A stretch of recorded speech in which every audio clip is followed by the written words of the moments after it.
This is the late 80s or early 90s. I was around 7 years old. I am at home with my sister who is 15 at the time. We grew up in a small Texas town. Everyone knows everybody. We are home alone this particular night, and my folks let my sister babysit me frequently. We always got along due to our age gap. Anyway, it is about 8 p.m. in the winter. Deserts get pretty damn cold, so it is dark, and we are in the common room since that is where the TV was, watching 60 minutes or 48 hours or hard copy or some shit, those 1-hour news pieces on CBS that chronicle large crimes in depth. This one was a typical story. Guy next door that was quiet went on a rampage in his next door neighbor's house, mutilating them and kidnapping their young daughter. Well, the thing about our house common room is the door leading to the backyard was a large glass door on a wall of floor-to-ceiling windows. Nothing but blackness beyond it unless you have the backlight on. We did not. The front door is on the other side of the room with a small entryway. This is a solid door, so you cannot see what is beyond it, with a glass storm door on the outside of it. About 45 minutes into the show, they are talking about the ongoing manhunt for this crazy guy, and then front door bangs like crazy. We jump the fuck up and scream like banshees. Dead silence now.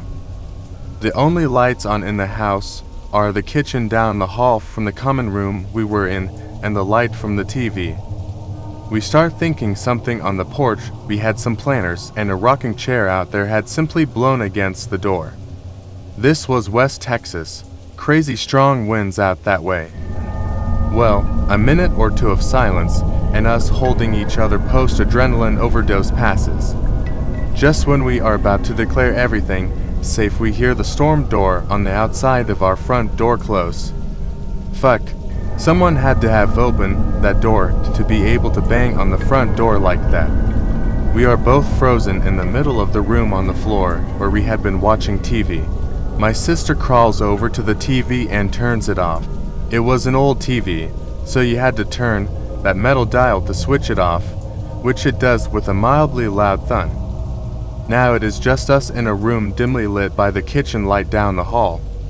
I do not remember how much time passed with my frozen and my sister still crouched by the now off TV, but we kept making eye contact, then looking at the front door. I remember this part vividly. I am on my knee sitting on my feet and I turn around to look at the back wall of windows and glass door. We hear and I see the back door knob turn. It was locked on the knob, but not deadbolted. It rattles slightly as if someone is gently trying the handle. Neither of us make a sound, just held breath. Then, loud as all hell, someone is trying to force the door open, just jerking it back and forth.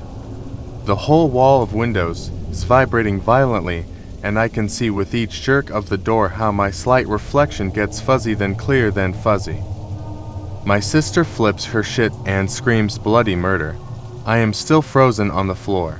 She gets up and basically drags me into her bedroom, slams the door, throws her mattress and anything she can in front of her door. Thankfully she had remembered the phone, one of those ungodly heavy beige plastic long metal antenna portable phones. We still had to direct dial the sheriff there, and in her panic didn't remember the number. She just hit redial on the phone.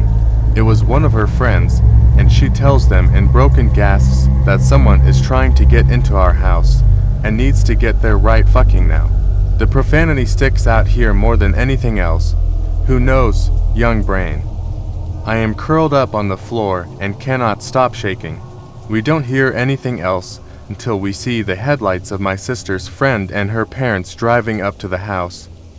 We never did find out who was at the door or why. There were no signs of anything happening, but a couple of scuff marks on the bottom of the back door that we could not remember if they were there beforehand or not. Nothing like that has happened to me or her since, but for damn sure we never forget to lock a door after that.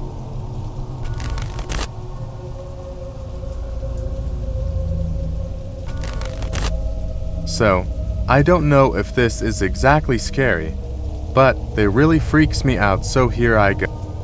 I live a pretty walkable distance to a Walmart, so when I need to go, I just walk there. But the trail takes you behind the store, then you have to walk along the side to get to the front. There's somewhat of a foresty area all the way around the back and side of the store. My BF and I were walking one night to get some stuff for root beer floats. As we were walking up the trail, we saw a black dog sniffing around. But it was dark, and I jokingly said, "What if it's some sort of creature?" And the dog whirled its head around at that exact moment. It looked at us, then took off at a speed I have never seen a dog run before. I'm talking like some The Flash shit. Weird.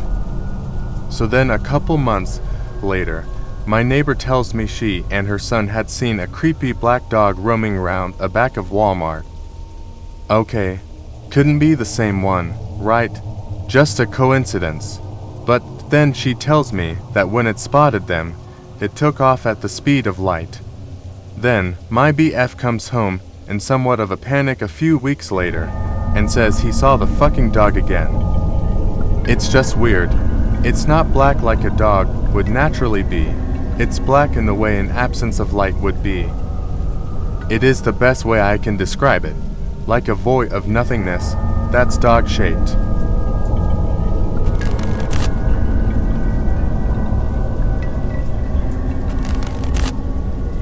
My grandmother lives in a very old house from the late 1700s, which is surrounded by graveyards on both sides. The other day, my friend who I hadn't seen for months arrives at my house. We are walking along the old cobblestone driveway when he begins talking about his newfound spirituality. Not in a religious context, but with regards to feeling tuned into things. I believed him. He had been away at a drug treatment program, and I believe that he had experienced some kind of cerebral or spiritual awakening. Anyways, as we are talking, my cat walks over to us and starts rubbing up against my leg. After a while I realize she won't quit and that she is trying to tell me something. I start to follow her, and soon I realize she is going to the graveyard. Every time I stop following her, she turns around and rubs my leg until I begin walking again. When we finally get to the graveyard, she jumps up on a gravestone, balancing on the slender part of the gravestone, and will not move. She begins hissing when we tried to take her off the headstone.